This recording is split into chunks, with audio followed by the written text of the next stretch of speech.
நன்றி, வணக்கம் சார். நன்றி, வணக்கம்மா.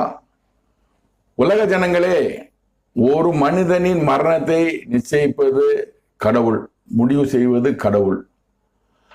கடவுள் வாதையினால் வயது முதிர்வு காரணமாக மரணம் கொடுக்கிறார். உலகத்தின் அதிபதி சில வழிகளில் மரணம் கொடுக்கிறார். இவைகளை பற்றி உங்களிடம் பேசினேன், தொடர்ந்து பேசுவேன்.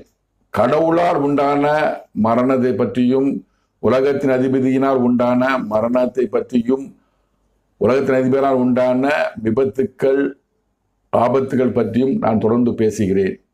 இவைகள் அனைத்தையும் மனிதன் இம்மார்டல் ரூலர் யூடியூப் சேனல் மூலமாக உங்களிடம் பேசுவதை நான் பெருமைப்படுகிறேன். தொடர்ந்து பாருங்கள். மாமனிதன் இம்மார்டல் ரூலர் யூடியூப் சேனல் பின்வரும் காலத்தில் உலக ஜனங்கள் பார்க்கக்கூடிய யூடியூப் சேனலாக மாறும், நிச்சயமாக மாறும். கடவுள் மாற்றுவார் என்ற நம்பிக்கையோடு இருக்கிறேன். அந்த யூடியூப் சேனலை நீங்கள்